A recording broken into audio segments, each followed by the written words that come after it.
Un tueur d'élite vient de viser le candidat à la présidentielle en plein discours. Mais le candidat le repère sur le champ grâce à un reflet. Pourtant face à ça, l'homme ne cherche pas à esquiver. Il calcule mentalement la trajectoire et la distance de la balle en une fraction de seconde. Au moment exact où le tueur appuie sur la gâchette, il pivote légèrement sur le côté et laisse volontairement la balle lui frôler l'épaule. Ce moment de tension lui sauve la vie et lui rapporte une tonne de votes par sympathie. Le tueur n'en revient pas. Ce candidat a un niveau de calcul hors du commun. Et pour cause. Son cerveau est développé à 100%. En fait, 6 mois plus tôt, Matt n'était qu'un loser sans emploi. Il passait ses journées chez lui à écrire des romans que personne ne lisait. Jusqu'au jour où dans la rue, il tombe par hasard sur un ami d'enfance qu'il n'avait pas vu depuis des années. L'autre est tiré à 4 épingles. Visiblement, la vie lui sourit. Mais quand Matt lui demande ce qu'il fait en ce moment, son ami l'entraîne mystérieusement dans un coin et lui tend une petite pilule. Il lui explique qu'il est consultant pour une boîte pharmaceutique qui a récemment mis au point ce médicament révolutionnaire. Une seule pilule suffit à ouvrir les portes d'un tout autre monde. En tant que vieil ami, il lui en offre une gratuitement. Si l'effet lui plaît, il peut rappeler sur la carte de visite pour en racheter. Matt n'y croit pas vraiment. Il l'avale sans réfléchir. Mais quand il rentre chez lui, il trouve sa propriétaire qui l'attend pour le loyer. Matt est un peu gêné. Il n'a pas un centime en poche. Elle commence à lui rentrer dedans. Et là,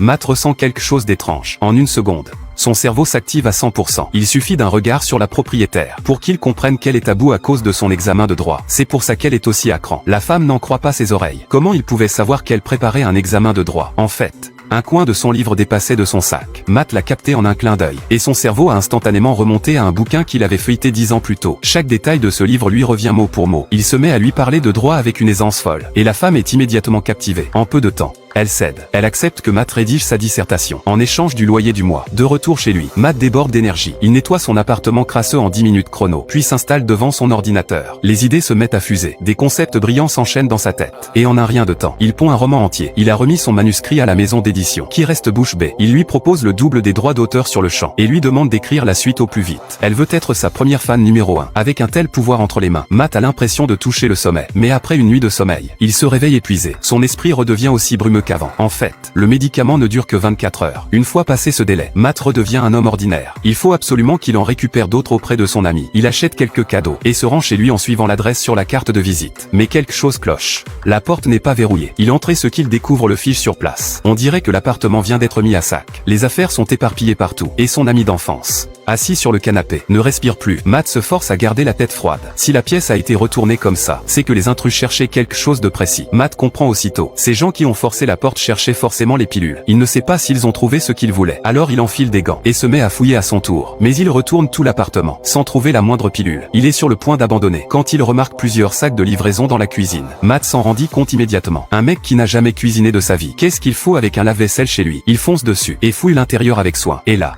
dans un compartiment caché sous l'appareil, il met la main sur plusieurs centaines de pilules.